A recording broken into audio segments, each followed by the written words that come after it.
Yo, what's going on, y'all? This is Marcus Rosa, aka Mazuma TV, back at y'all with some more boxing talk, man. I hope everybody's having a blessed, beautiful, positive, productive night. I hope you had a great day overall, man. I'm back at y'all with some more boxing talk. We're going to be speaking on Anthony Joshua promising to knock out Jake Paul early in the fight and exactly how that fight could play out.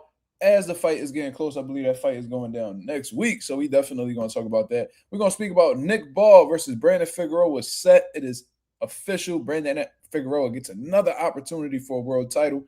And we're going to be speaking about Teofimo Lopez possibly underestimating Shakur Stevenson and what that could mean January 31st. You feel what I'm saying? But before we get into that, if y'all could please hit the like button on the way in, that'd be very much appreciated. We on the road to 4K. We really close to that 3,300 mark. Shout out to the nation and the mob for making this possible. Shout out to everybody that's coming in right now. Y'all go ahead, hit the likes. Y'all go ahead and hit the likes. Let's get this show on the road, people. How we feeling? How we feeling? Had a good day, I ain't gonna lie. Did a little bit of shopping, knocked some shit out the list. I mean, went to the gym, got some good work in, man. Just trying to cut a couple pounds, man. Trying to cut a couple pounds at least. Shit. If I get off at least 10, I'll be all right. You know what I mean? But we making it do what it do regardless. We gonna talk about Tim Bradley exposing Hitchens and Keyshawn Davis. Man, I think that's what we gonna start off with, to be honest with you, because Tim Bradley was revealing some information, man, and he confirmed some things that Slime might be happy about. My boy Slime gonna be happy with this news. That's for sure. He got some things to get off of his chest, and we definitely gonna hear that. Yeah. We're gonna put this on sub only mode, of course, because if you're not sub to the channel, why would we care about what you have to say? That's how we keep it going over here. That's how we get the algorithm on the up. You feel what I mean? Y'all sub. It won't be no trouble. Won't be no issues. I actually put out a video out today about Teofimo Lopez and his father, senior, coming out saying that they're gonna make Shakur Stevenson quit. How I feel about it, you know what I mean, and how it might actually be the opposite if that were to happen. You see what I mean? Y'all go ahead and check that video out, and y'all let me know what y'all think about it. I'm starting to put out more videos because I noticed that I don't get that many views with videos, but my lives are like doing all-time high views, you know, in comparison to what it's done previously on my channel. So I want to get my videos up to par with the lives. You feel what I mean? So that's gonna take a little bit of time, but we're gonna get it done regardless. You know what I mean? Shout out to the boy Shay with the first comment of the day. What's going on, brother? My boy Slime is in the building. What up? What up? I like that profile pic, Slime. I don't know how long you had that up, but that's a good job. That's a legendary picture, by the way, man. If I was Devin Haney, I'd get that bitch framed. If I had like one of those mansions with the high ceilings, I had that bitch like a portrait as soon as you walk in type shit. No cap. That's a dope job. Shay said Key said he might beat up I think you meant to say Richardson Hitchens before the fight. That shit looked like it was getting a little bit tense, man. It looked like Keyshawn was starting to, he was getting like bored of talking. Hitchens kept running his mouth. You can tell Keyshawn got under his skin. Yeah, like that could have really got ugly if, people weren't around. You feel what I mean? But, Hitchens not Hitchens. Hitchens just be running his mouth. Keyshawn a crash out for real. So I wouldn't even that's not even a person to be provoking outside of the ring for real. I feel like he the type person that'll do some stupid shit. You know what I'm saying? So Hitchens should have just played it cool. He played too much into it, to be honest. But yeah. My boy Slime said it's gonna be the exact opposite. Yeah, like that's why I just found it so ironic that Teofimo Lopez has said that about making Shakur Stevenson quit. I'm like, damn, really? Like, where did you get that idea from? I've never seen, and I'm not saying it's impossible. You know what I mean? That's what I'm not saying. You know what I'm saying? I'm not saying it's impossible. Anybody could quit in the ring. Anybody could be knocked out. Anybody could throw in the towel. You feel what I mean? Like, that could literally happen to anybody in the sport of boxing. But, just based off of, like, history, I'm big on history and patterns. You know what I'm saying? And I never seen anything that made me believe that Shakur Stevenson would quit, but I have seen things that would make me think that Teofimo Lopez would quit. So that was the irony that I saw in all of that, man. If y'all seen Teofimo Lopez's ups and downs through his career, y'all would know what I'm talking about. But we'll see. We'll see. I'll tell you what though, if Teo somehow, some way stops Shakur, beats him, dominates him, makes him quit, whatever the case is, that shit is going to shake up the boxing world. You know how Ali was like, I shook up the world. I shook up the world. It's going to be one of them type situations, bro. And we not going to hear that end of Teo talking his shit, bro. God damn. But Shay said in reference to Keyshawn, he said you could tell Key trying to be better, but can't help himself. Yeah, man, there's some people that just can't seem to get up out of their ways. You know what I mean? Yasir Ali is in the building. What's up, brother? Talk to me, man. How you feeling? He says, where do you rank a potential Boots Virgil fight in boxing? I mean, currently amongst boxing today, that's definitely one of the most highly anticipated fights that could be possibly made in the sport right now. I think that when looking at fights, like we could start at the higher weight classes, like at heavyweight, we want to see AJ Fury, right? And supposedly that should be happening at the end of this year. Cruiserweight, Gilberto Ramirez, Benavidez, Gilberto Ramirez, Opatai, Benavidez, maybe. We haven't seen Benavidez there yet. Then at 75, we got like Benavidez, Bivol, 68. Probably like the biggest fight at 68 will probably be maybe the Crawford Canelo rematch, even though I don't really care to see that. Jamal Charlo versus Caleb Plant, 160. I don't even want to see John Beck, to be honest with you. I don't even know how he still got them belts. But yeah, that's how I don't know. That's definitely one of the most exciting fights to be made in boxing. I think that's something that hardcore boxing fans really want. It's probably a top 3 fight, to be honest with you. And what makes it impressive is that neither one of them are like full status champions in the division, yet it's such a demand for them to fight. That's what I think is dope. You see what I mean? I spoke to my boy Jamil Parker, who's close to Jerron Ennis, and he let us know on the live yesterday. It's like a 50-50 type situation. It may happen. It may not happen. You know what I'm saying? Jamal versus Bud. Well, that's a good fight. That's a good fight. I'm not going to lie. But it's not something that fans are like clamoring for right now. You see what I'm saying? So, I don't know, man. It's a lot of fights that could be made. There's still a lot of fights that I want to see. But yeah, Virgil and Boots is definitely up there. Shout out to my boy Anonymous in the building. What up? What venue do you think they fight in? Without a shade of doubt, I genuinely, I believe that's a Las Vegas fight. That's a fight that could happen at like the T-Mobile Arena. I believe that's in Vegas. I could be wrong.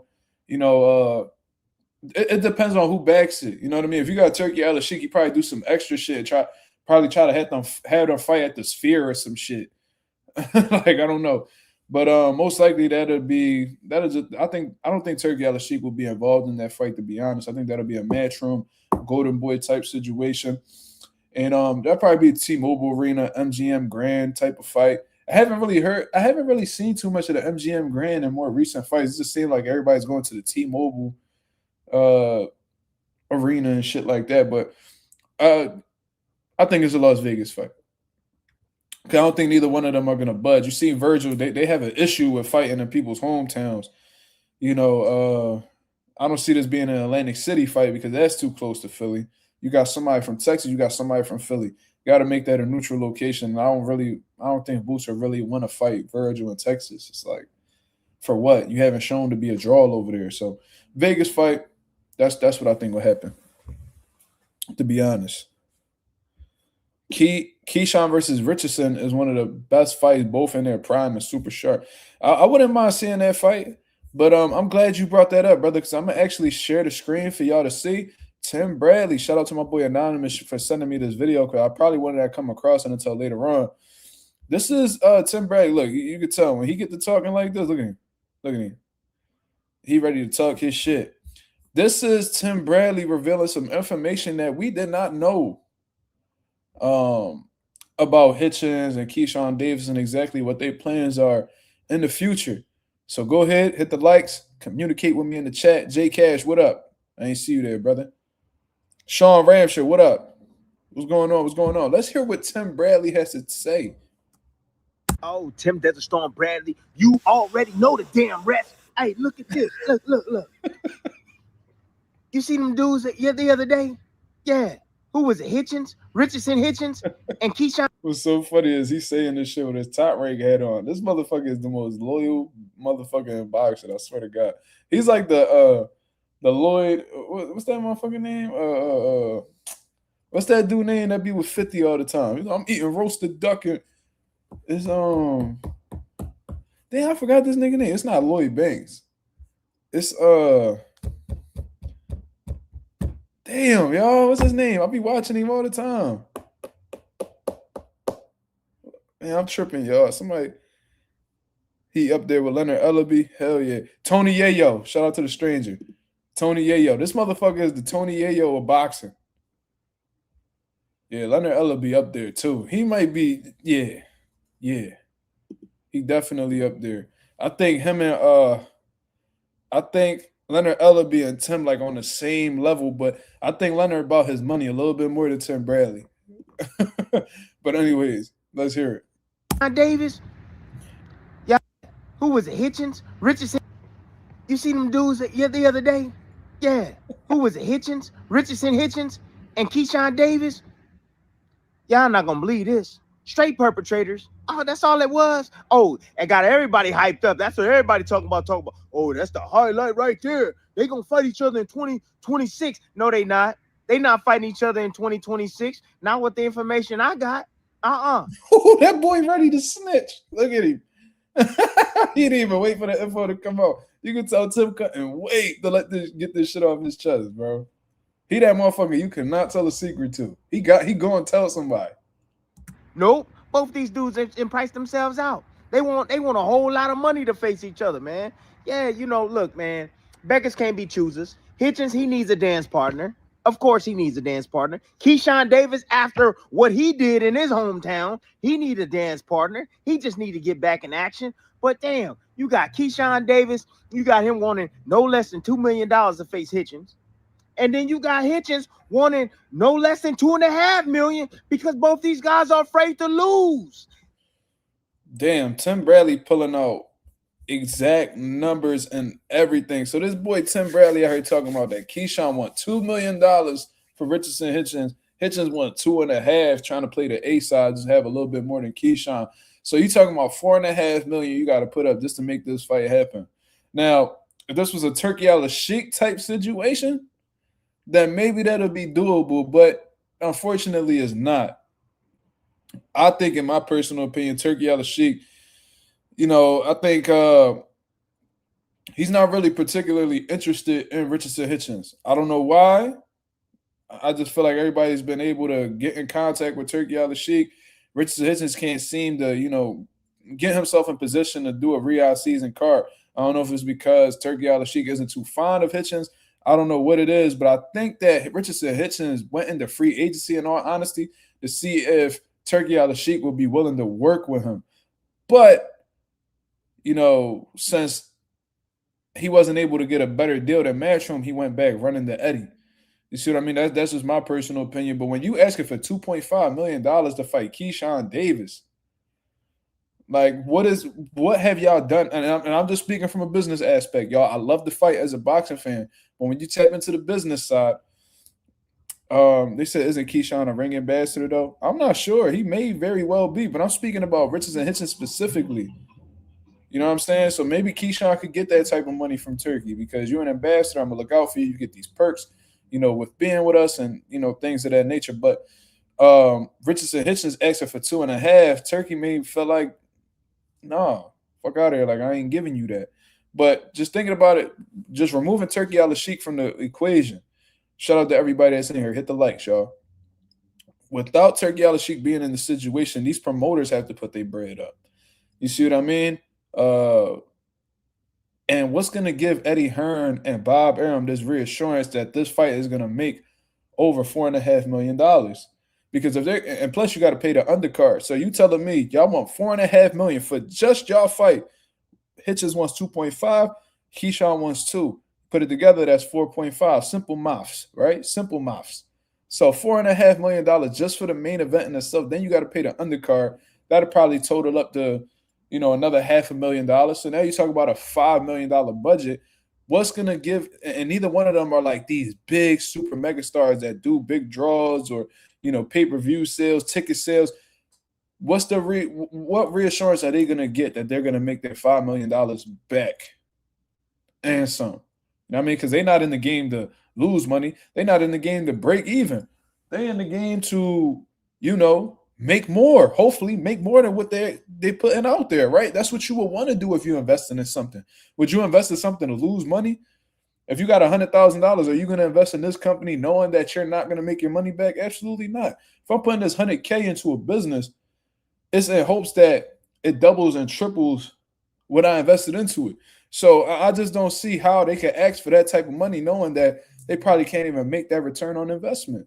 So that's going to deter promoters from actually wanting to make the fight happen. That's the problem with the sport today, man. With all the money that Turkey and all these, people putting into the sport, man. Yeah. Saudi Arabia putting in this sport. What the hell you worried about a damn loss, right? He told you guys, hey, I just want to see who the best is. What the hell? Why not get in the ring and fight each other, man? Yeah, but everybody wanting all this ton of money and stuff like that, man. So both these guys in there perpetrating, acting like they something, and they really not. They really not. They not about that action, man. Look, man, if I was in this generation, I swear to God, bro, I fought for the world championship. Man, I got $26,000 for the world championship. Imagine if I was in this generation right now. You fought for a world title for 26 racks, Tim? What? Nigga, what? That's like female boxing pay. Like, what the fuck is we even talking about? 26 racks. I mean, shout out to Tim because he seems to be doing well now. You know what I'm saying? Like he made his money with the Pacquiao fights and stuff like that. So maybe it was worth it. But 26 racks, like I done had that on me without even having to throw a punch. It's like, you did that for a world title? That's fucking insane. But that goes to show, I guess, how hungry Tim was, or maybe he just wasn't. I make the case that you was getting fucked over. Who the fuck allows you to fight for $26,000? What manager was okay with that? But anyways, let some kid tell you cooking, man, because he's speaking his truth. Now, imagine that. Yeah. I fought a unification bout, for less than $200,000. What? $26,000 for his first world title fight. Then less than $200,000 for a unification fight. Tim, I understand where you're coming from, brother. You showed your hunger and all that. And these fighters of today may very well be spoiled.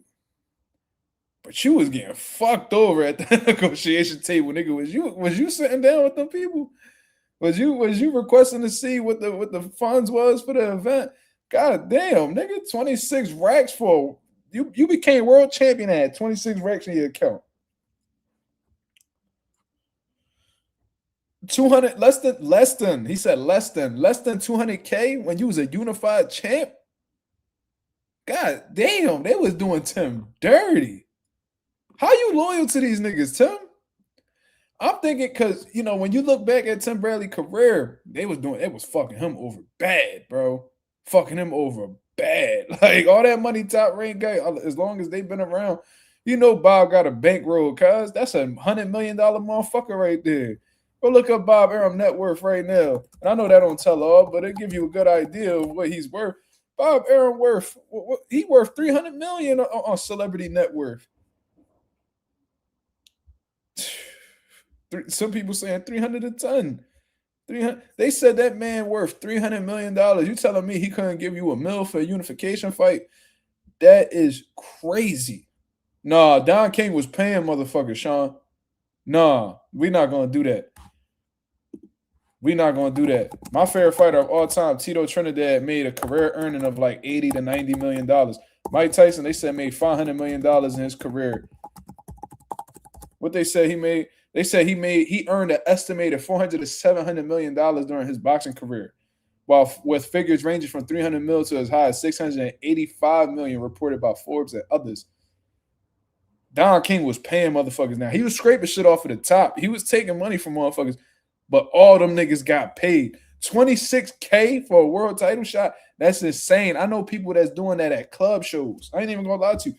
If a motherfucker know how to sell some tickets, them small promoters will pay somebody around that range. Like I'm not gonna say the promotional company, but I heard promotional companies that's not even as big as Top Rank that they got some little motion right now. They paying like 20 just to face another undefeated guy. You face a quality opponent, you get 20. So you getting 26 on a world title fight. That's insane. It's less than 200,000 to become a unified champ. That's even more insane. But I guess Tim's trying to go somewhere with this. Come on now. This generation spotty. You know what I'm saying? I fought against Kendall Holt, one of the baddest mans at 140 pounds. Shoot. And these dudes are complaining. They want $2.5 million. The fight's not happening, people.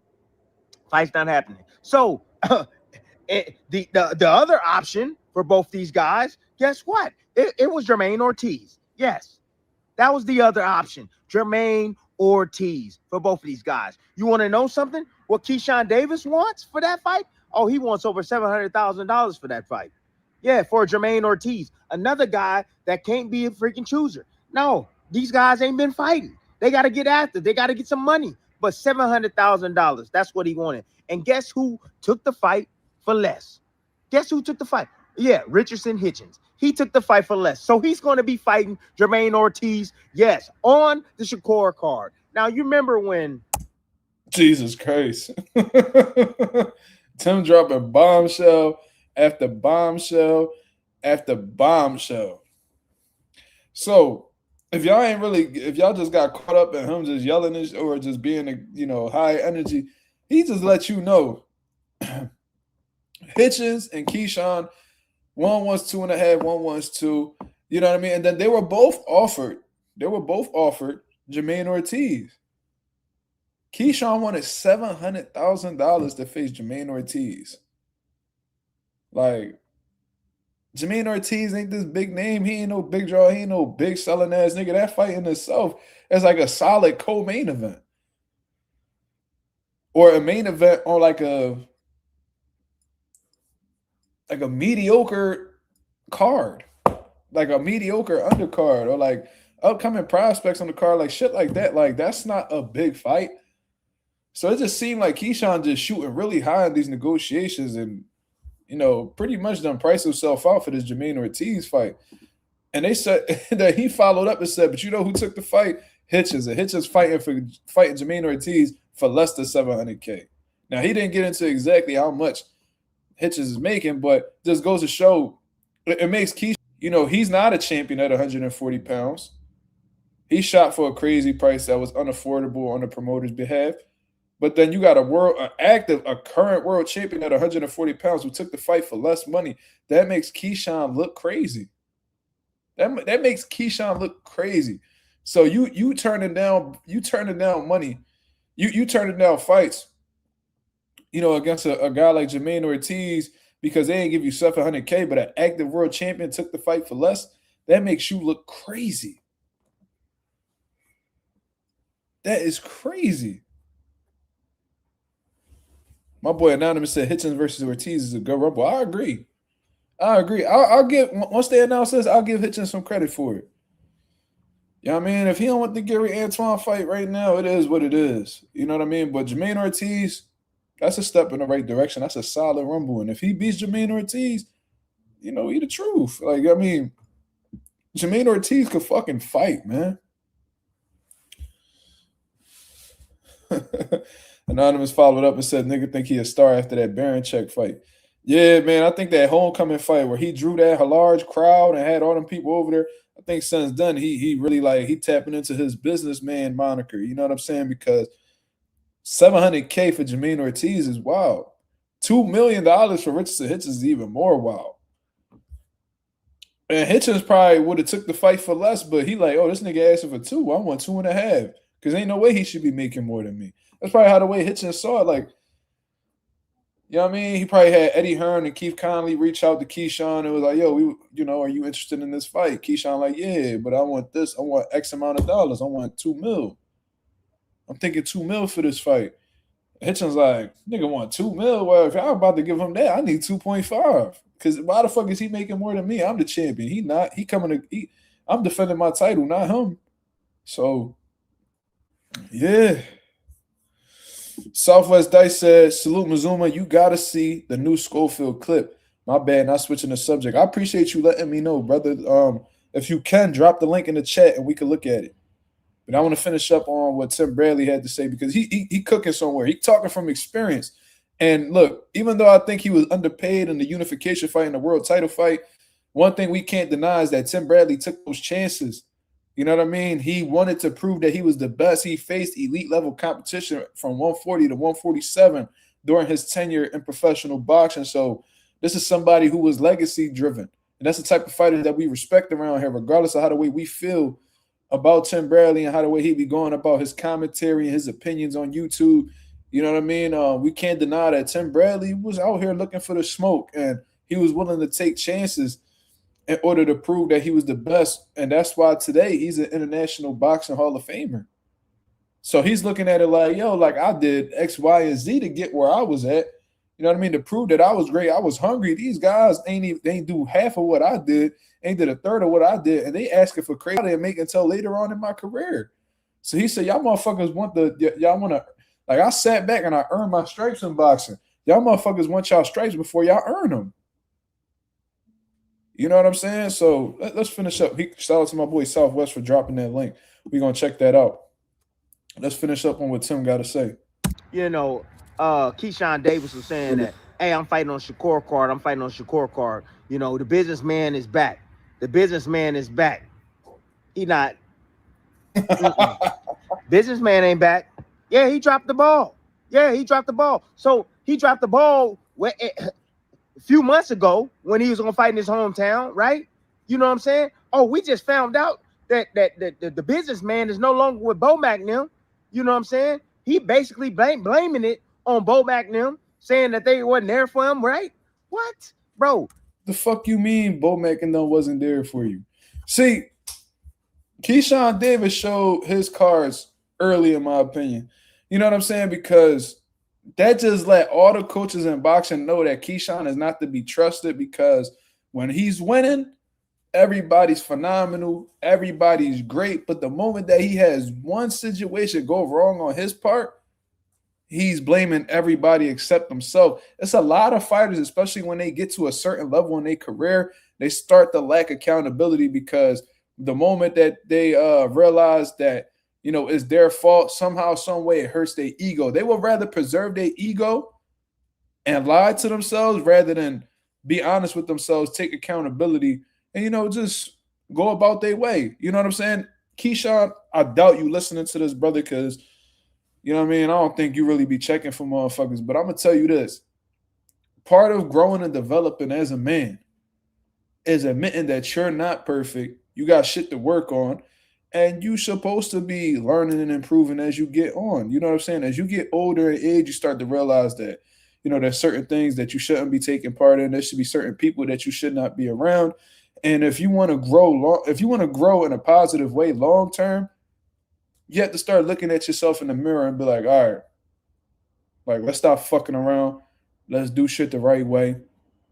And let's get this show on the road. You see what I mean? And, you know, Bomac was with him from the beginning of his career, I'm assuming, all the way to him becoming world champion. It was all good about a week ago.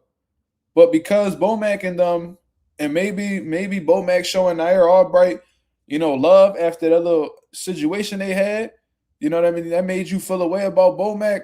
I don't really know what that's about, brother. I don't really know what that's about, because y'all was dead wrong for walking into Nair Albright locker room and doing what y'all was doing. You know what I'm saying? Y'all was acting a motherfucking fool. This boy Nair Albright said y'all headbutted him. Y'all got into a little physical altercation and all that. Bro, you had no right in doing that. You had no right in doing that. And the reality was y'all was salty as shit because he beat the shit out of your big brother. So Bomac didn't condone that. He apologized on your behalf, and you leave him as, you know, shortly afterwards. you're a fucking clown. And that just let me know that. And plus, it took Keyshawn, what, months to apologize for that whole situation. I told y'all from the very beginning, he didn't mean that. He didn't mean that. Because if you truly were apologetic for something, it don't take you 3 months to realize you was wrong. It don't take you months to realize you was wrong. Shit, me personally, I know I'm wrong shortly after doing something. That's normal. In the moment you may feel like that's the right thing, you might not even think about whether it's right or wrong. But you realize you smart enough to know your conscience tells you whether you on some nut shit or not. You see what I'm saying? So, him leaving Bomac was crazy. And he even said some shit during the interview the day before yesterday, whatever that press conference was. It was yesterday. That he had to change, he had to change his whole circle around and making it seem like his circle was the reason why he was acting the way he was acting. Nigga, you was checking into mental health institutions before you knew who the fuck Bomac was. Stop it, nigga. You have accountability issues and you have mental health issues that you not attending to, cuz. You be having to smoke weed and shit to keep your mind right and all that. Like, if you need to fall back on a recreational drug to attend to your mental health, there's something going on within you that you're not fixing, brother. There's something that happened with you. I don't know if it was your lack of a lack of a father in your life that really traumatized you and created these anger issues within you. I don't know. I can't psychoanalyze you. I'm not a psychologist. I can't tell you this. But one thing I can say is that when you're leaning on weed and and things of that nature just to keep your mind sane, you have some unaddressed trauma that you're not, taking care of, that you're not dealing with. You know what I mean? And that's not man shit. Men don't do that. You feel what I mean? Men don't run away from their flaws or they fucking, their habits or their vices. And bro, they address that shit head on and they take care of it. That's what real men do. Anything less than that is a fucking child. So on some real shit, you left Bomac feeling like they did you wrong. They didn't put you in the right situation when it was really all your wrongdoing. You missing weight is your fault. You acting a motherfucking fool is your fault. All of this shit is within your control. Bomac is only your trainer. He's there to make sure that you're in shape. You know what I mean? You in the right mentality from a fighting standpoint, and that you had the tools necessary to get the job done. Anything outside of that is outside of his control. You acting a fool in your hometown trying to fight niggas, and you sitting in the crowd eating popcorn, laughing after missing weight against Edwin De Los Santos. And you could tell Keyshawn ain't learned shit. I seen him talking to Hitchens, and he was talking about, man, De Los Santos ain't want to fight anyway. Dickhead, only one of y'all made weight. Fuck you mean? He made weight and looked dead on that scale. You can't tell me he didn't want to fight. He got rid of his promoter because his promoter didn't let him fight. Can't say De Los Santos didn't want to fight. You missed weight. Samson Lukowicz wasn't going for that shit because he wasn't about to put his fighter at any type of disadvantage, which salute to him. He did the right thing, saving his fighter, even though it cost the relationship with his fighter. I would rather leave a fighter with a clean conscience than to have a fighter and have a dirty conscience knowing I got my fighter hurt or got my fighter in a situation that could have been prevented. You see what I'm saying? So Keyshawn, he lacking accountability. He talking about, De Los Santos didn't want to fight. Oh, they wasn't there for me. This is what Tim Bradley said, not me. You know what I'm saying? He's saying that he left Bomac because Bomac wasn't there for him. How the fuck wasn't he there for you? Shout out to my boy Lorenzo in the building. He said, mental health is real. I fell into drinking daily to handle my PTSD. I quit drinking and got the help I needed. Anyone struggling with mental health, seek help. You the bigger man admitting you need it. Shout out to my boy Lorenzo, man. Much love, brother. It take a real man to come out and say that type of shit. And this shit is bigger than boxing. You see what I mean? People deal with what they deal with. He told Lorenzo, that's real man shit. He told you why. He told you what problem he had. What happened what he fell into as a result of having those problems. You know what I mean? The post-traumatic stress disorder. He took action. He did what he needed to do for his beautiful babies and his family out there in Tokyo. You know what I mean? Shout out to the little ones. Shout out to the wifey as well for holding you down during that situation. And my boy, I'm sure it was dark in some instances, man, but we stood by him. You know what I mean? We was always there to talk to him. We had real conversations in the group chat and shit like that. And everything's looking beautiful for my boy Lorenzo right now. And I hope it continues to get better for you. Even when, certain things may trigger you to want to get back to those old ways, man, I hope you stay strong for the sake of, your beautiful family, brother, and the people that care about you, which is the nation. You feel what I mean? So shout out to my boy Lorenzo and a motherfucking Benzo all the way from out Tokyo, Japan. Hold on, man. Hold on. We got to get him. Lorenzo, come on, y'all. Come on, that's beautiful. Any nigga that run from accountability, I'm going to tell you this. Fuck you think I am? Boy, you better slap your fucking self. Yeah, you need to slap yourself, you bitch ass nigga. Get your shit together, man. Get that shit together, man. Why are you running? Why are you running? Why are you running? Stop running from your fucking problems, nigga, and go address them head on, you hoe ass nigga. Fuck wrong with you? What do you mean? He wasn't there for you. Bo Mac them didn't tell you to go into that damn locker room and do what you did. You know what I'm saying? Bo Mac them, you know what I'm saying? They didn't tell you not to make weight, bruh. What are you talking about? See, the thing is with Keyshawn is, see, he blamed everybody else but his damn self. You know, it's part of being a man. Part of being a man is you know what? Hey, understanding your faults, man, and saying, you know what? That's my bad. That's my bad, man. You know, but when you're pointing the finger at everybody else, man, and you're not taking responsibilities for your damn action, yo, you're not gonna grow. You're not going to grow. Yeah.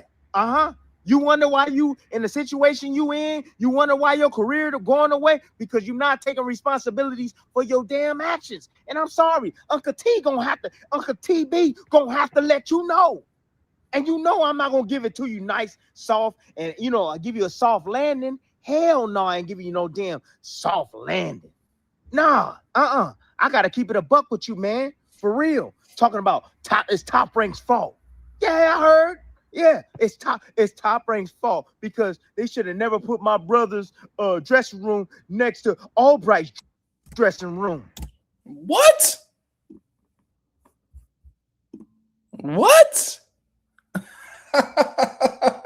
This nigga blamed Top Rank for him not composing himself and not getting into nothing physical or violent because Top Rank put their locker rooms next to each other. I'm gonna tell y'all people something. For those of y'all who don't fight in the pros and shit like that, or never been a part of no pro fights, yeah, Keyshawn a hoe ass nigga, man. what my boy Tony Harrison said. Cornball, nigga. You's a fucking cornball.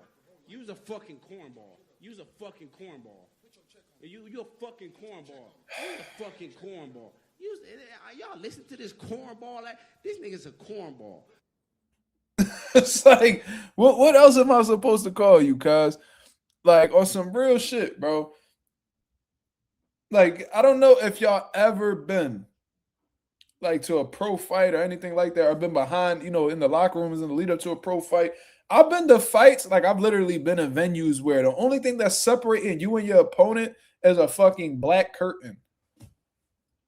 Like a black curtain. Fuck different locker rooms. A black curtain. But us being professionals, even when shit got intense, there was trash talk and all that shit. A black curtain is the only thing that separated us from seeing each other. And we can still see each other because the curtain was thin. The curtain was thin, so you could literally see through it. You see what I mean? And we still professional, we still composed because they ain't no use in us crashing out behind the scenes. And bro, we gonna fight anyway. It is what it is. Whatever happens is gonna happen. You see what I'm saying? So we were able to keep ourselves composed when we was in real situations. Like, yeah, we might fight outside of this shit. Like, it done got personal. You see what I'm saying? So I've been in those situations, and I was able to keep my composure. I didn't blame no fucking promoter for me crashing out because a fucking curtain was separating us. Y'all had separate locker rooms. Y'all rooms was separated by fucking walls. bro. Probably was soundproof. Probably couldn't hear the shit. Nothing going on. Whatever the fuck the case is. You blaming Top Rank because y'all locker rooms is right next to each other. You right. Blame Top Rank for not for you know what we're gonna blame Top Rank for them feeling like you're mature enough to handle that type of situation. That's the only thing I'm gonna blame Top Rank for. I'm gonna blame Top Rank for thinking that highly of you, thinking that you're mature enough to be in those situations when you're clearly not. That's the only thing I'm gonna blame Top Rank for. Like y'all niggas thought that he was gonna keep it cool. No, you know he'll crash out. He can't control himself. Something wrong with the nigga. And you would think him having a kid, like your kid was there. Your kid was there, you hoe ass nigga. And you can't tell me. Like I done been in crazy situations and had to think about my son before I followed through with what the fuck was gonna happen. I done had my son in my arms while shit was getting intense, and I walked away without even thinking about it. You know why? Because my son is in my fucking arms. If my son is within my vicinity, I'm not even thinking of taking shit to the next level, because if my son were to get any type of injuries or if my son is in any type of danger, I failed as a parent. I think they had like his stroller there. They had like the fucking stroller there. What would have happened if Nair and Keyshawn got into a scuffle? Keyshawn falls into his fucking stroller and then the baby falls out the shit. Then what? What if shots get the ringing out? And listen, anything could happen. Somebody probably drove down there. They probably had that shit with them. That's the shit that I think about. You see what I'm saying? What if shots ring out and somehow, some way, something hit his son? Like that. That's the type shit that I think about as a parent. You know why? Because what you want to do as a parent is eliminate any possible danger for being within my son's vicinity. That's what it is. Once I feel like shit's starting to get heated up and my son around, we out. Even if I hear an argument, it's like, if I feel like it's going to really go there, we out. I don't even want my son around that energy. But the last thing you were worried about was your son in that instance. It's like, you have a lot of maturing to do. Like, were you really ready to have a kid?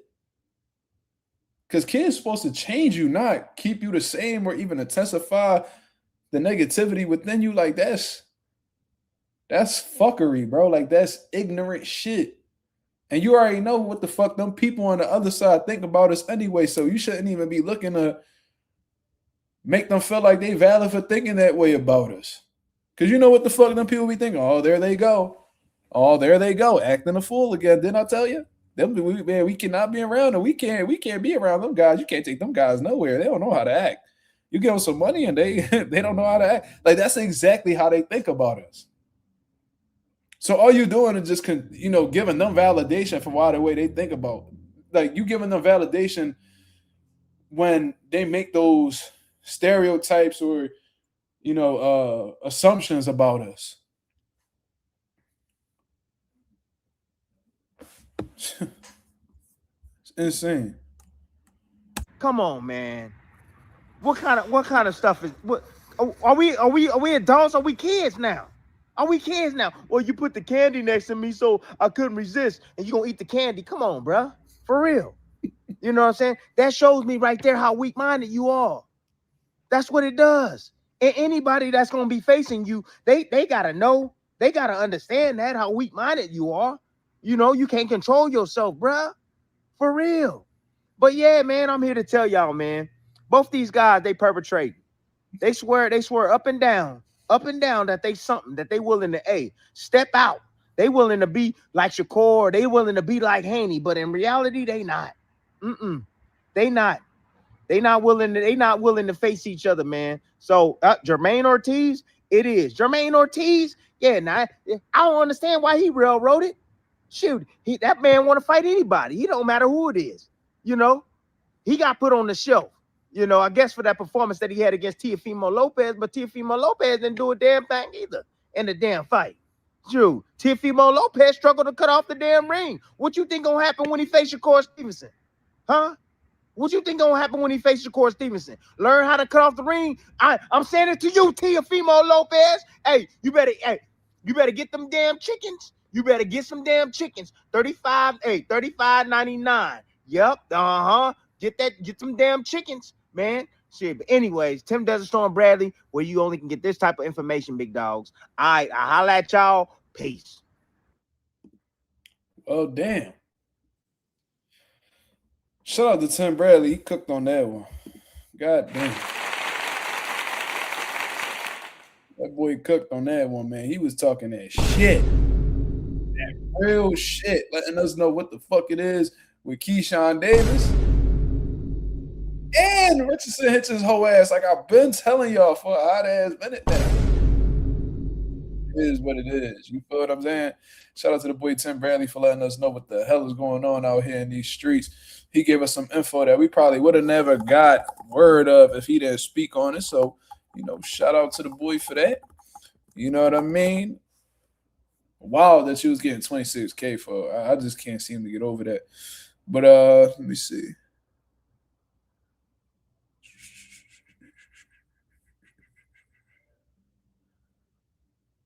What? Oh, check this out. Dan Rayfield just posted this on Twitter. I just came across this. Dan Rayfield on X says, some date requests on December 16th, Nevada Commission agenda. TGB and Golden Boy, February 21st. This is Barrios Garcia. Matchroom, February 21st, at to be announced. Matchroom, March 28th. Pay attention to that, y'all. Matchroom, March 28th at the MGM Grand. Foreshadowing?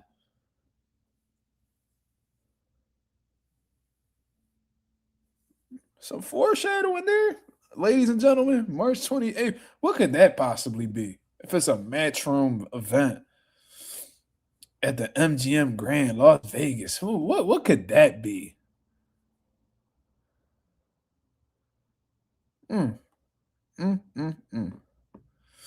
Eddie about to sign Ryan? No. What you mean? March 28th sounds like that Boots and Virgil date. That's what it sounds like to me.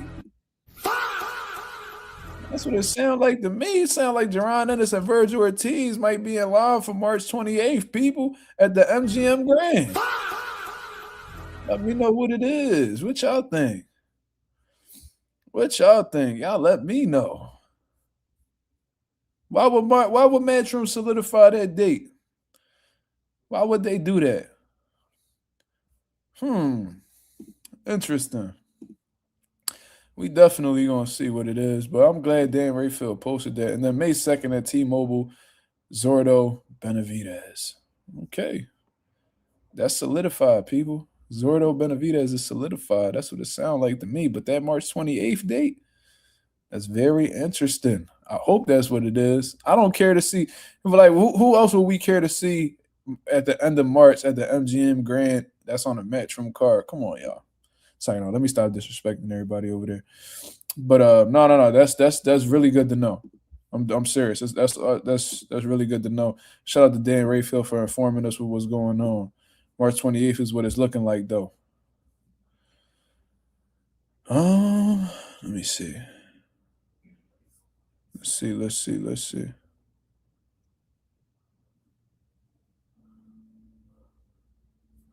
Oh, Shaggy and Shakur are still going at it. This shit is insane.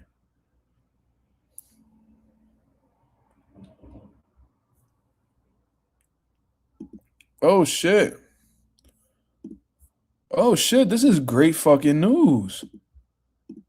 This is great news. And we pretty much called this, but this is dope. According to Everything Boxing, it says Shushu Castro for full WBC. Stephen Fulton has vacated his WBC featherweight title. As a result, the WBC interim title fight between Bruce and Castro will now be for the full vacant belt. Shushu Castro will land on January 31st. Shakur T.O. card. Man, shout out to Bruce Carrington, man. Shout out to Bruce Carrington. That's a beautiful thing. Brother, I'm really happy that you were able to get this going. I mean, this is well deserved, brother. This is something that we've been looking forward to for a while now, and I didn't really want time to really be ticking while you was just sitting around waiting for an opportunity.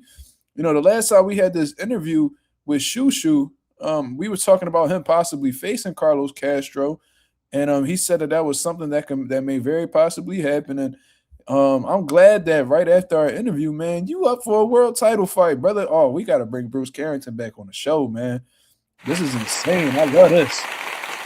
I love this. This is a good fight too, by the way. But I think this is, based off of what I've seen with Carlos Castro, uh, great. This is a very winnable fight for Shushu. I ain't gonna lie. I love this fight, and this will definitely put Shushu in a position where if he plays his cards right and gets the victory, that could set him up for some big fights at 126 pounds, unification fights with Espinoza.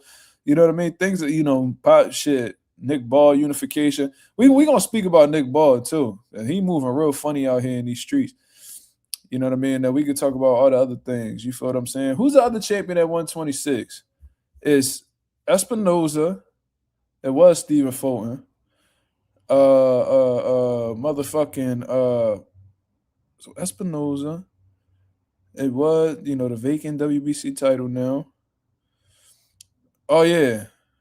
Okay. Okay. Leo, okay. Angelo Leo. And who's the other one? 'Cause there's 4 of them, right? Or I'm tripping. Let me know, chat. I don't feel like looking that shit up right now. Angelo Leo.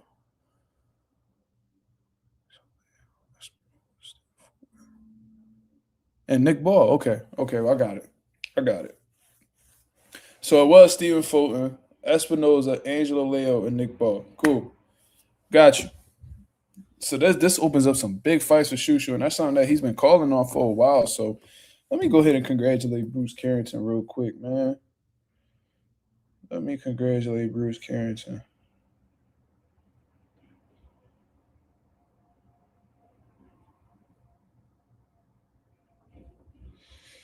Let's go ahead and give him.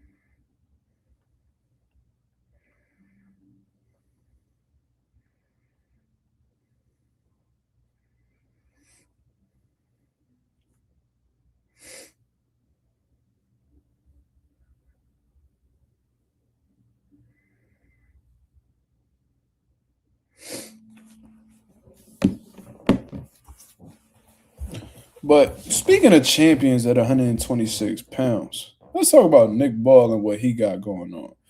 You know what I'm saying? Because I don't really know what to think about this in all honesty, man. Let me go ahead and pull this up for y'all to see if you haven't seen already. That boy Nick Ball out here moving very calculated, I must say.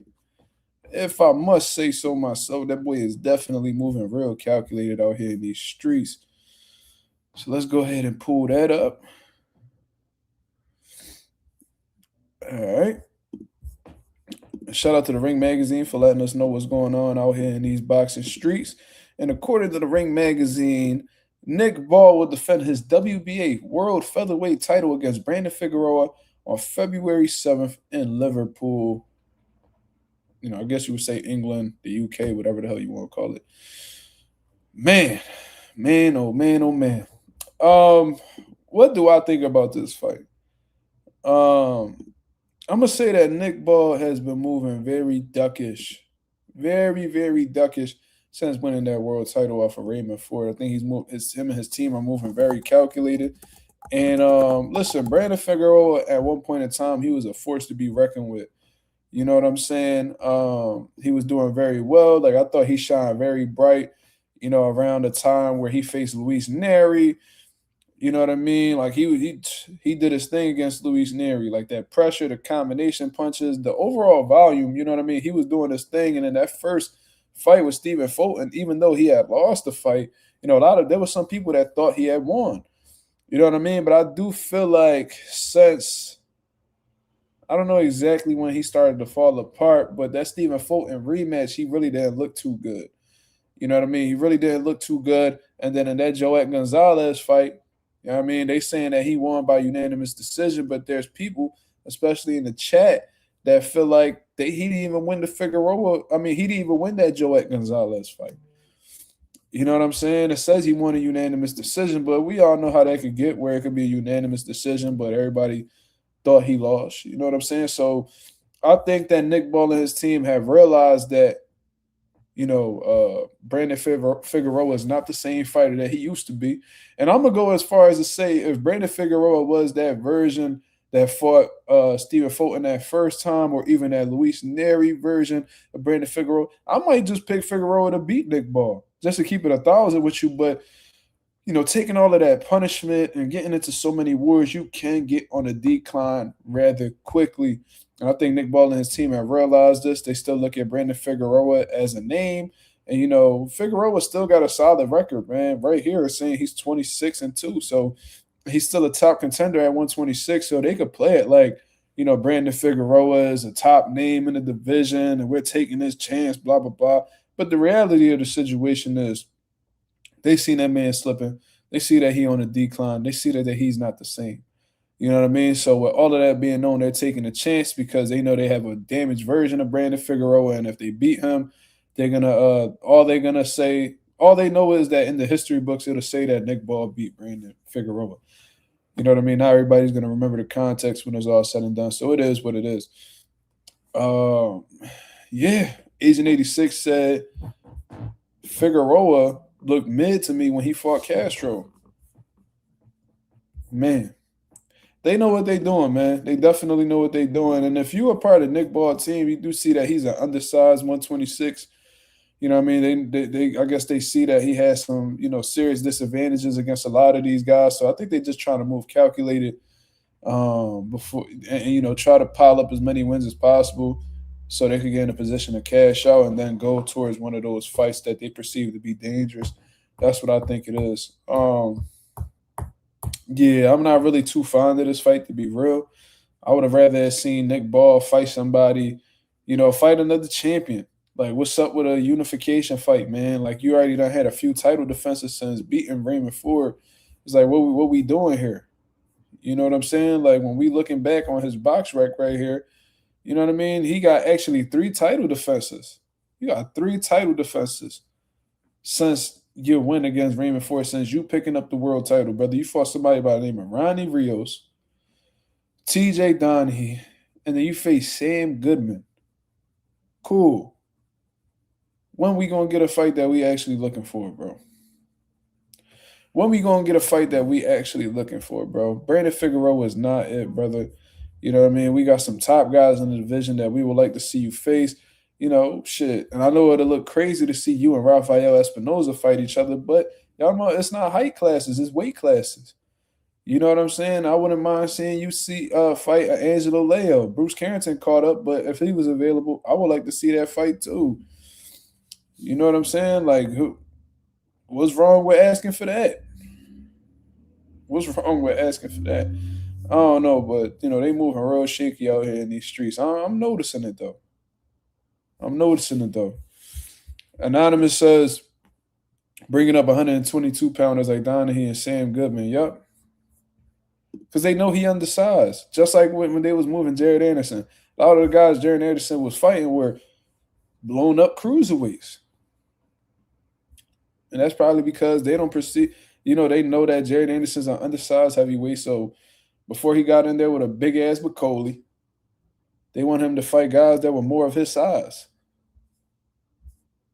You see what I mean? So it is what it is, man. Being 5'2" at 126 can maybe have you in these type of situations. Like, my girl is literally taller than Nick Ball, y'all.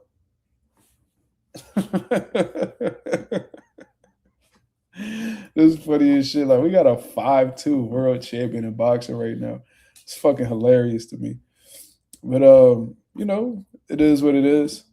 Um, sound like they keeping a belt hostage over there in the UK. That's what I see. He might go to Riyadh here and there, but how many fights has Nick Ball had in the States? Anybody know? Anybody know how many fights Nick Ball has had in the States? 0. I want you to know, you hoe ass nigga, you gonna have to see us eventually. You know what I mean? I know you be in Liverpool and all that with your mates, but eventually you're gonna have to come see us, brother, because we got that motherfucker Shoo who will be knocking at your door eventually. You're gonna have to see that man. You know what I'm saying? So, yeah. I actually like Angelo Leo's chances against Nick Ball, to be real. What y'all think? I like Leo's chances in there with Nick Ball.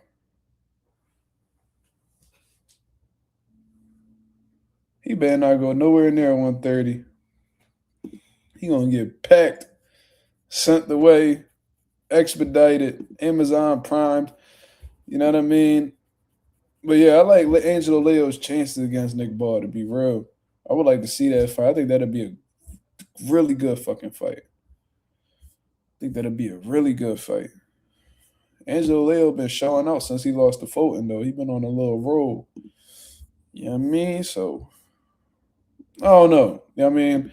I ain't too fond of the Brandon Figueroa fight, but they're going to do what they do, right? They're going to hold that belt hostage for as long as they can before they, cash out. So, it is what it is. Shout out to Nick Ball, man. Shout out to Nick Ball.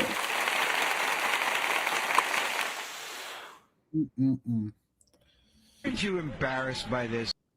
Aren't you embarrassed by this? Aren't you embarrassed by this? That's all I would like to ask. Shout out to my boy Southwest Dice. Damn, Southwest, I forgot you sent the motherfucking link. My fault, brother. Let me go ahead and pull this shit up. Let me go ahead and pull this up. My apologies, brother.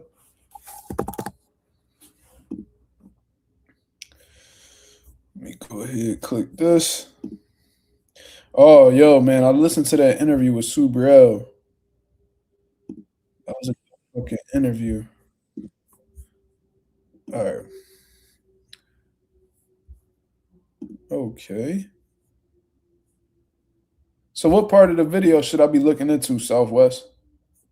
What part of the video should I be looking into? Because this is a 10-minute video. I don't know if we're going to sit and watch the whole thing, brother. But should I watch the whole thing or what? Fuck it. Let's see what it is. All right, let's do it. Just off of the love, off the strength of it being Southwest Dice, we gonna see it. That's Floyd Schofield, baby. That boy definitely mixed. That's for sure. It's over to get the glare out before they even got the belt. These guys was ambassadors of Ring. Mm-hmm. They across the street. You see Oscar made a post today.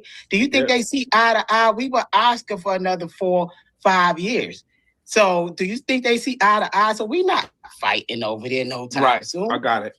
I mean, it is what it is. So we look past that. We going on to other fights. Do you feel like after the 5 years, you think they'll still be around? And if so, do you feel like you would attain business after? In 5 years, I'm looking to be worth a couple of $100 million. So what business are they entertaining? Long time. In 5 years, like we already started a company, Bare Knuckle Brawls, LLC, where we starting our own league for bare knuckles fighting. What I mean is you're a businessman. We got real estate. We doing what we... Don't nobody give a fuck about none of that, cuz. Nobody give a fuck about what you talking about. Answer the fucking question. Gotta do. We don't care if we over there with them. The whole goal is we here now and we gotta invest what we have now because we don't know if they're gonna be successful yet because it's so new. Like the reason we didn't sign with them when they gave us the contract, when they was trying to sign us way back, they were trying to sign us before they even got here. And I'm dead serious.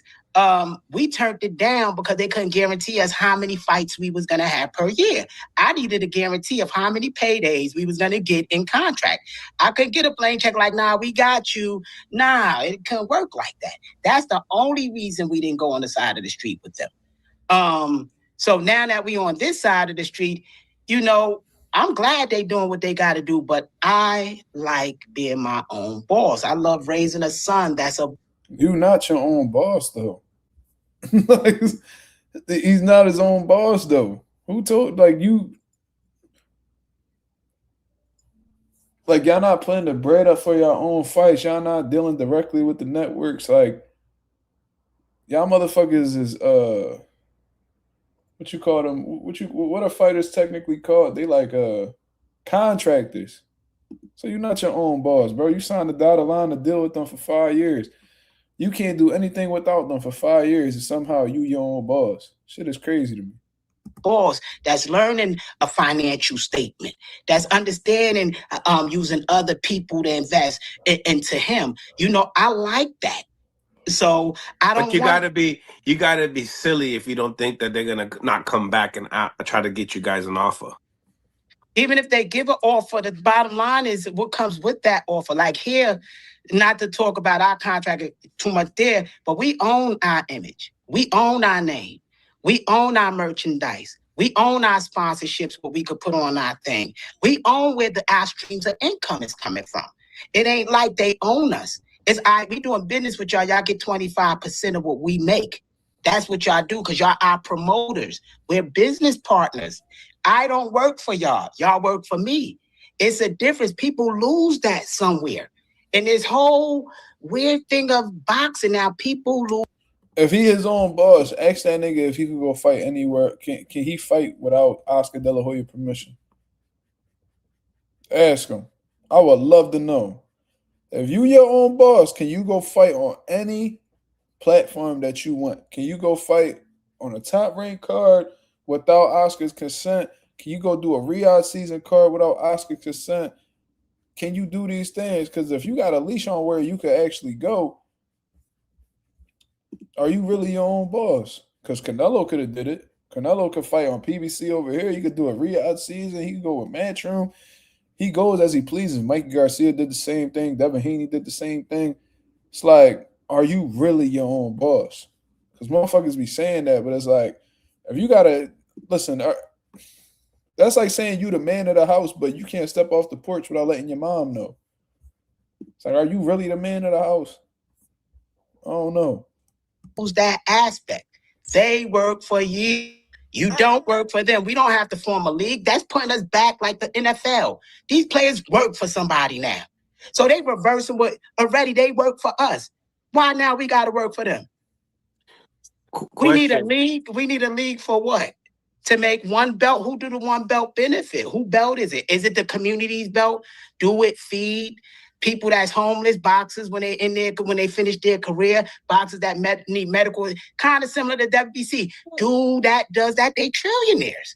Like, what's going on there? Like, you know, I believe that they just got to learn the game. They new in it. They jumping in, it's exciting, but they just got to learn the history, y'all. So no money makes you want to go and budge to do business over there. No, I want to do business with Turkey. We see Terrence off, he wants 100 mil. To come money back. Can't. I'm not for sale. We're not for sale. The whole thing, brothers, is you supposed to be getting out of the system. You're supposed to be building where you don't need money, where you have wells, where you have solar power, where you grow your own food. The whole goal is getting out of the system. If you're not for sale, then why did you sign a multi-year deal with Golden Boy Promotions where you're getting guaranteed a certain amount of money? Sound like you got sold to me. If you can't be bought, then why aren't you independent? So money's just supposed to be making more money for you, so your kids never have to go through that shit. You know, that trust funds. That's why I heard Moses talk about he gonna sue me. Great, I got great trust funds. What you gonna get? $5? Come on, get it. I got some change for you. You know, it is what it is. People gotta learn this game, bro. Money is an illusion. It's monopoly. It's monopoly. It keeps you away from your spiritual self, from following God, from experiencing life, from actually saying the sky is blue, this building is brown, because it's distractions. So we don't want to be in that anyway. But I would like to do Turkey with business. I would like to do business with Turkey because I learned Turkey's story. And I like how loyal he is to his partner. So I respect that man for who he is. Not what he doing in boxing. What he doing in boxing, that's the old shit. I grew up, I'm a third generation. He's a third generation. You know, it is what it is. But I would like to do business with him because I like the fact where he came from, because he didn't grow up rich. He grinded. So he reminded me of me from the hood. He grinded. And his friend made it, and he popped up in there. Whatever he had to do to get there, he did what he had to do. So I respect him from that. So as a man, I respect Turkey. But I'm not on the side of the street with Turkey. So I hope people don't confuse it. We passed what happened to my son. So I hope people leave that shit alone. That shit was February. We going in a whole nother year. Yeah, that man doing his thing. Let's see how far they could do their thing. But I guarantee you, we be making $100 million in a fight. I guarantee you, when he in his prime doing his thing, we'll be hitting $100 million a fight easy. Easy. And people gonna see that. You could do it on your own, y'all. Y'all could do it on your own, for real, for real. I did it. Mills, I left them the game plan. I showed them how to do it. I talk loud as hell online, telling every step of the way. They just watched for 4 years. They would know exactly how to put on their own fights. We had to put on our own fights. We was on Telemundo. I was paying out of my pocket. And took him on television myself, his first fights. No promoter, no nobody. And I told them how to do it and how to get it. So why you ain't doing it now then? Oscar came to us because we was popping. We had our own arena built. We was doing our own shit. You know, so I showed people how to do it with other people's money. So it ain't nobody can't say, I don't know how. I left y'all the breadcrumbs. But people were saying I was crazy during that time. He crazy, even when I was like, oh, this is what's going to happen when kid get up there. Why? Because I learned this business, how politics move. The WBA got to make money. What do you think about Terrence Crawford being stripped with the WBC and him not wanting to pay that $300,000 to Marcelo Suleiman? I feel that's a good business move. He over there with Ring, right?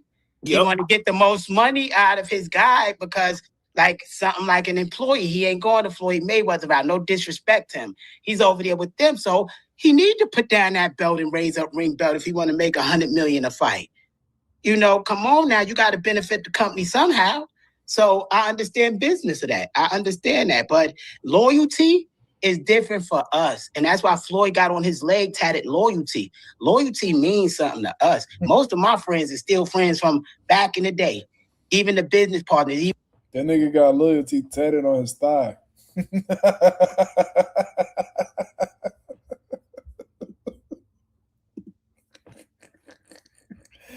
Hello, and welcome to the Los Pollos Hermanos family. My name is Gustavo, but you can call me Sus. Even afford loyalty means a lot, because that shows a man his integrity, and not everybody has integrity, you know. And it is what it is. I think Crawford might have integrity because he's retiring, so he's trying to get the most money for his family. Oscar De La Hoya says different. I'd say, well, Oscar is different with loyalty. Oscar, the reason me and Oscar vibe with each other is because we understand loyalty. Like what happened to Oscar when he had these different fighters and they got torn from him, and then everybody talk about Oscar don't like black fighters. But I think y'all get along for a different reason. I think you and Oscar get along for a different reason, bro. What y'all think? Everything he developed from the Floyd Mayweather to the Charles, to everybody that Al Heyman took. And then, I understand why his view on loyalty is something else. Now, Kid, what do you think about that? What do you think about Crawford being stripped, not wanting to pay that sanctioning fee? What's your thoughts on that? Because, these are titles that, been around for years. And now that, De La Hoya is saying that using Crawford as a spokesman for the Ring Magazine belt. That's his choice. That's Terrence Crawford's choice. Who are we to tell him how he's supposed to spend his money? If you feel like he don't want to pay $400,000 to a sanctioning body, I mean, that's his money. It's his money. He don't need the WBC belt no more. He don't. They got him where they had to get him. And basically he said, that's it. It's that simple. And he riding with his new side. If you was from the street and that happened, how would you feel? Mills, I'm asking you, go by street rules. I'm your man. I'm spotting you. I'm the one moving you up the ranks where you can eat, brother. I'm going to move you up the ladder so you can get this fight to get 50 mil. Once you make it, I say, all right, break me off this amount. You like, nigga, fuck you. How would you feel on the street? You'll be like, nigga, what? Sorry, all the N-word, y'all, but I'm telling y'all from where I'm from, we will be feel a different way because these sanctioning bodies move these fighters, man.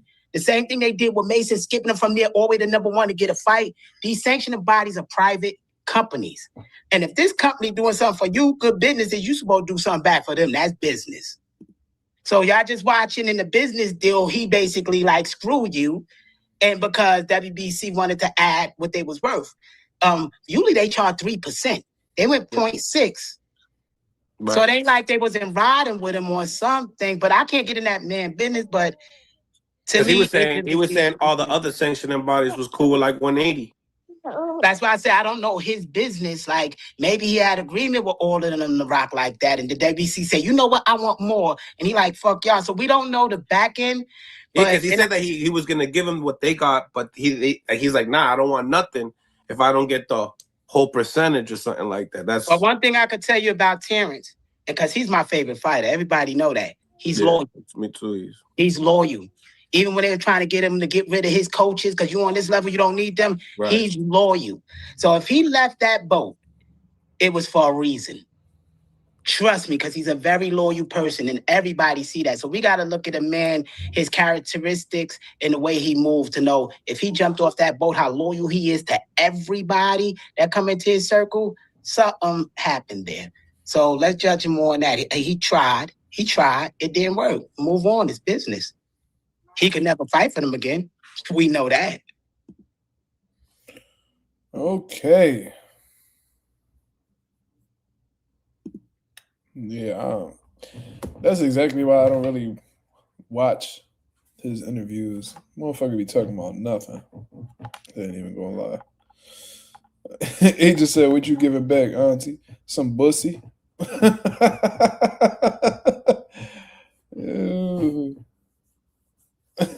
And they giving back some bussy. That's what he giving up. Fuck you talking about? But no, man. Let's get into some open boxing topics, y'all. How we feeling?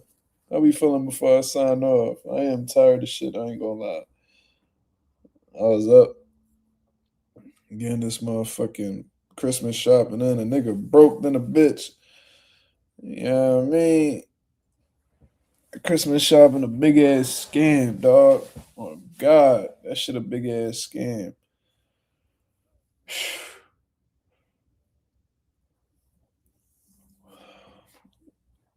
Had some Johns from Macy come up to me.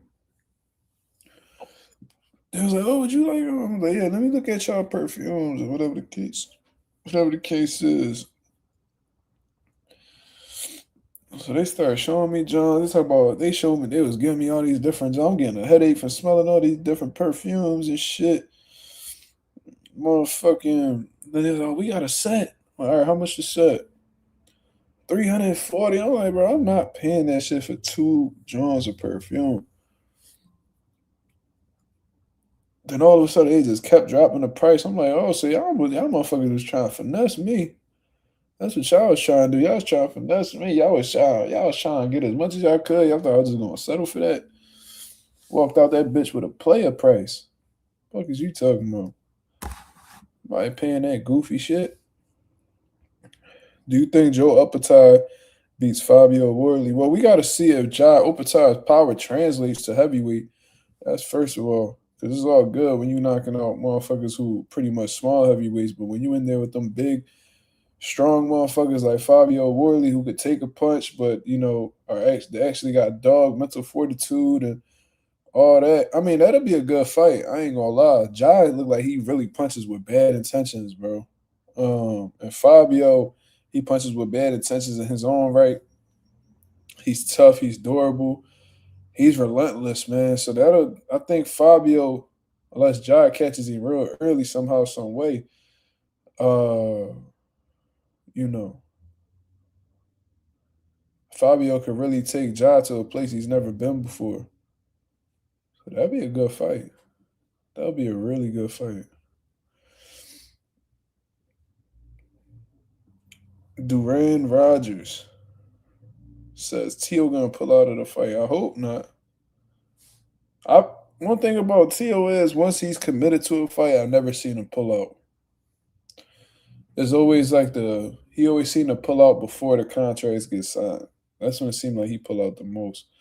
And Tio even went as far as to say, like, don't get injured and pull out of the fight. That's what he told Shakur. So we'll see. My boy Rouse said, did you see O'Shaquie get back the interim belt and he's keeping his belts at 130? Yes, I did. I did see that. That was very telling for me. That just let me know, for one, the interim belt wasn't really his idea to fight for. It let me know that, he's comfortable at 130 pounds. And it let me know that he's not about to be sitting around waiting for nobody to give him an opportunity, a.k.a. Shakur Stevenson. So, yeah, that's good to know. That's good to know. Shout out to O'Shaquie for keeping his shit in motion. You know what I mean? And just maintaining his momentum. You feel what I'm saying? Because if he would have sat around waiting for Shakur, what Shakur said he was going to do? Shakur said he was going to beat Teofimo Lopez, go back down to 35. And, Shakur also made it clear that, like, I'm not fighting you. They could keep this belt, blah, blah, blah. So O'Shaquie like, bro, all right, this motherfucker just don't want to fight. What's the point of me having this belt? I'm cool type shit. So, yeah. I guess he'll just continue doing this thing at 130. I think he could unify that division, man.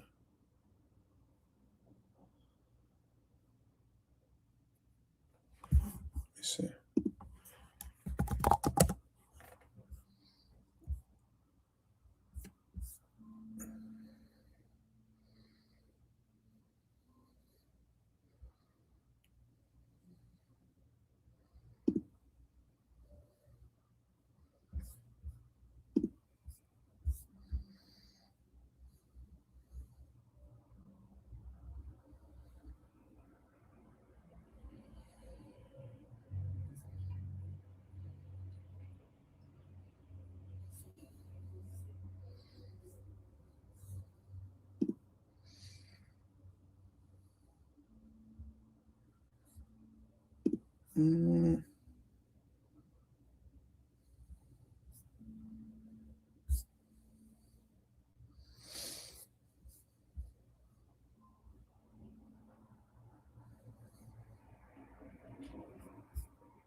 Yeah, so Dan Rayfield said the WBC has stripped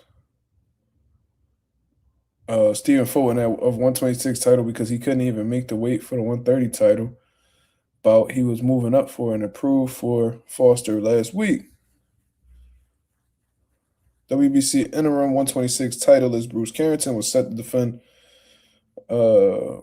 versus Carlos Castro on January 31st, and it will now be for the vacant title. Man, shout out to Bruce Carrington, man. I'm happy for him.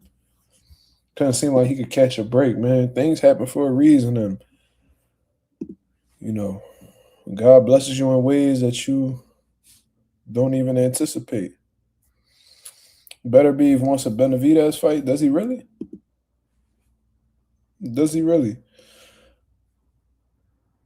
That'd be a good fight for.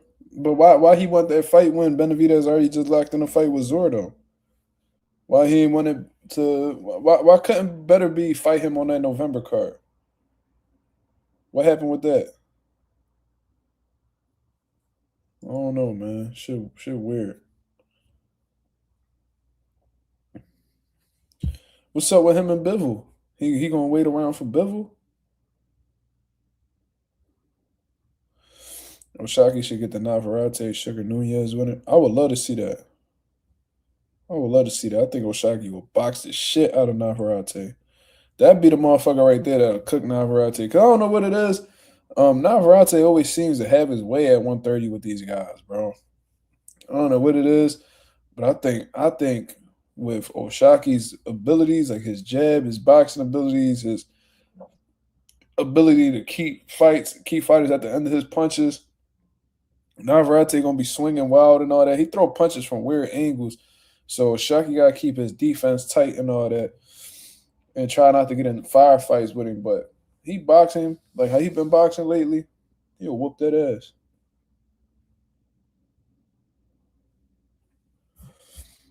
All right, let's go check Dan the boxing man's. There's a lot of Dans in boxing, right? All right, let's hear Better B's words.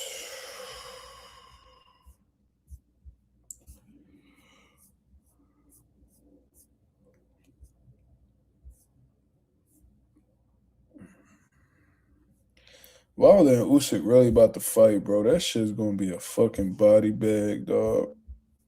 Jesus Christ.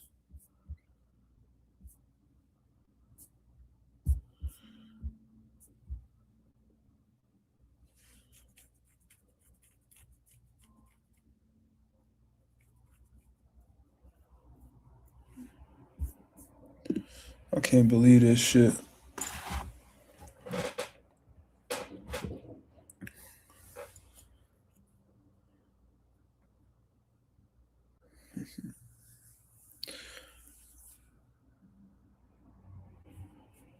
Usyk does want to fight Wilder. He said that shit during like one of those conventions. And Wilder said, I accept.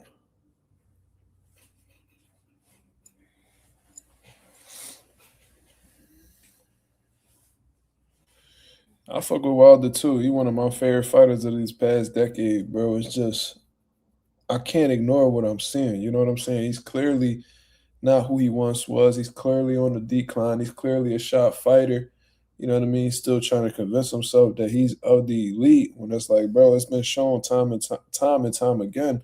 Even in your last fight that you won against Herndon, you did not look like yourself, brother. You know what I'm saying? You didn't look like yourself. You look like you know, your legs didn't look underneath you. Your power didn't look the same. Your confidence ain't all the way there like it used to be. Your reflexes ain't there. Your hands speed. Like everything about Wilder looks off. Always looks off balance. You know what I mean? Look like he doesn't even punch through with his right hand anymore. Like, I just don't like it. But I see why Usyk's doing it. Because at the end of the day, Usyk wants to get all of these guys.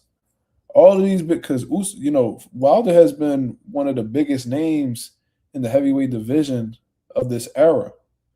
So Usyk may be looking at it like, all right, like, I mean, I beat Fury, I beat AJ. Who's the missing key? Who's the missing key in this whole situation? It's Deontay Wilder. And even though Deontay may not be who he once was, it's still a name. And you know, Usyk done beat everybody, bro. You know what I mean? I would much rather see the Fabio Wardley fight, to be real. But I don't know, man. Like if that Wilder one's presented to him, then you know, ain't nothing we could really do about that shit. You know, there's no way I see Wilder winning that fight. I don't at all. I don't see Wilder getting back to his bomb squad self and you know hitting Usyk upside his head with a right hand. Now that would be insane. Now that would be insane. If Wilder looked trash all these years post Fury trilogy, and then out of nowhere he gets a huge moment to face Usyk for unification, and Wilder hits him upside his head and puts Usyk to sleep. Now that shit will be movie worthy. I ain't gonna lie. But at this point in time, this version of Wilder, he ain't got a chance, in my opinion. I would have liked to have seen Usyk versus peak Andy Ruiz. That would have been a good one. The fast hands and all that. I don't know. Andy Ruiz is really wasting a lot of time. Like, This man loved to not fight. You fought Gerald Miller, bro. I thought you lost. I ain't gonna lie. I thought Gerald Miller beat you. You got to draw, though. You got to draw. And ever since then, you've been quiet. Super quiet, bro. The worst thing that could have ever happened to Andy for real was him fucking fighting Anthony Joshua, bro. It's the worst thing that could have happened to him. Everything after that just went downhill.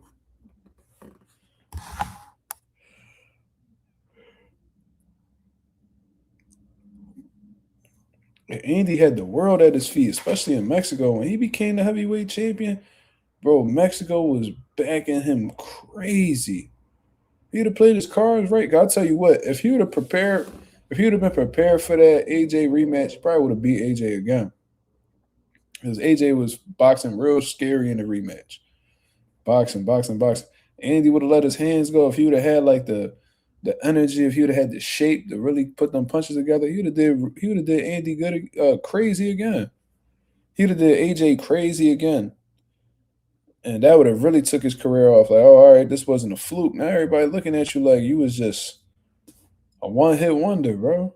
Keep it real. After that, you fought an old Luis Ortiz, and he still was giving you work. You fought Andy. You beat Chris Areola before that. He dropped you. That shit was close, and that was an old Chris Areola. Then you faced Gerald Miller. Niggas thought you lost, bro. So it's like, I don't know what's up with him, bro.